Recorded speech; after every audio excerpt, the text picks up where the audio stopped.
blood sugar won't budge, even though you're taking your diabetes medicines and trying to eat better.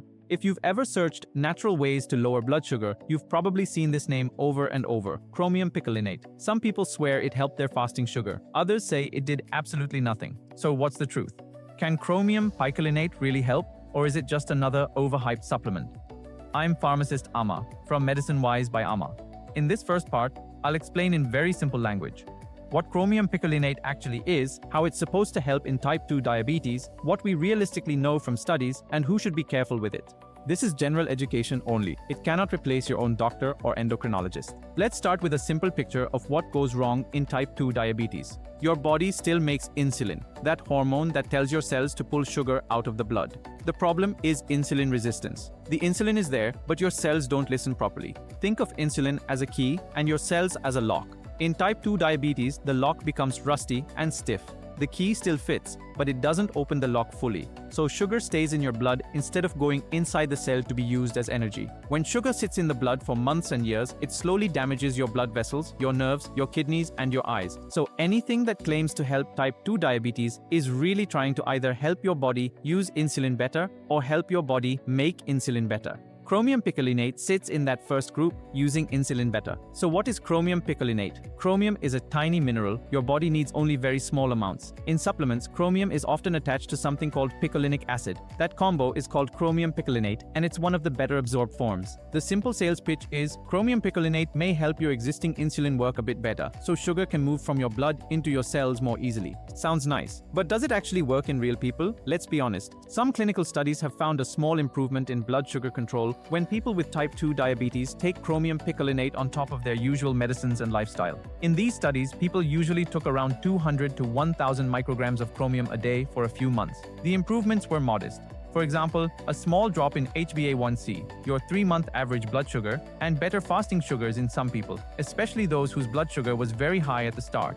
For those patients, even a small shift can help. But other good studies found little or no benefit. No important change in HbA1c, no real change in fasting sugar compared to a dummy pill. Because of this mixed picture, big diabetes organizations do not recommend chromium as a standard part of diabetes treatment. The evidence is not strong enough to say every person with diabetes should take this. So the fairest summary is, chromium picolinate is not a miracle cure, and it's also not total nonsense. For some people, it may give a small extra push. For many, it won't make a noticeable difference. Now, practically speaking, what are the realistic advantages if it does work for you?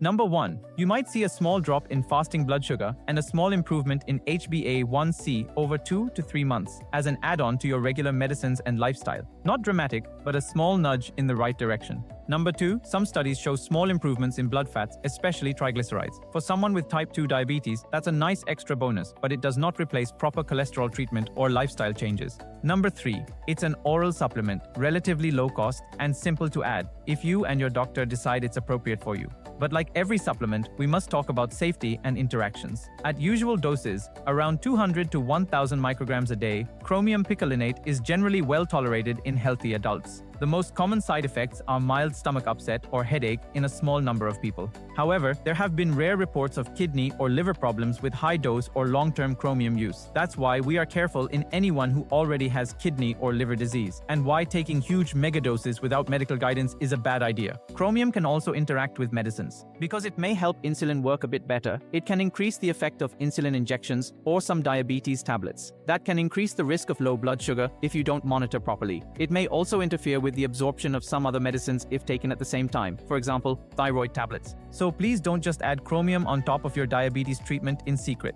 Always tell your doctor or pharmacist. So, who might reasonably consider chromium picolinate? Maybe an adult with type 2 diabetes whose blood sugars are still a bit above target, even though they take their prescribed medicines regularly, are genuinely trying with food and movement, and understand that this is a small helper, not a replacement. They should have reasonably good kidney and liver function, be willing to monitor their sugars, and be okay to stop if it does nothing. Who should be very careful or avoid it? People with type 1 diabetes, people with serious kidney or liver disease, pregnant or breastfeeding women, and people who want to stop their prescribed medicines and just use supplements. If you and your doctor decide decide to try Chromium Picolinate, a typical simple plan might be pick a reputable brand that clearly says Chromium Picolinate on the label. Start with a lower dose, for example 200 to 400 micrograms once a day, usually with a meal to reduce stomach upset. There is no benefit in jumping straight to huge doses.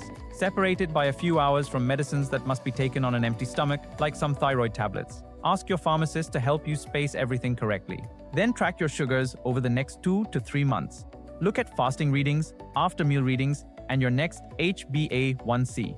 If you and your doctor see a meaningful improvement and you feel well, you might continue. If there is no real change, stop. No point wasting money.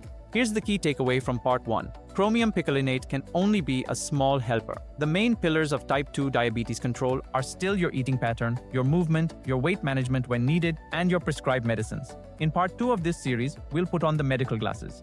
I'll go a bit deeper into how chromium might work on a cellular level, what the main clinical trials and meta-analyses actually showed, and how I think about chromium when doctors, pharmacists, or students ask me about it. So if you're a medical or pharmacy student, a doctor, a nurse, or just a health nerd who loves the science, watch part 2, the deep dive into evidence and mechanisms. If this simple explanation helped you, tap like, share it with someone who keeps hearing about blood sugar supplements and doesn't know what to believe, and subscribe to Medicine Wise by Amar for more clear medicine videos. This is education only. Always talk to your own doctor or endocrinologist before changing your diet, supplements, or medicines.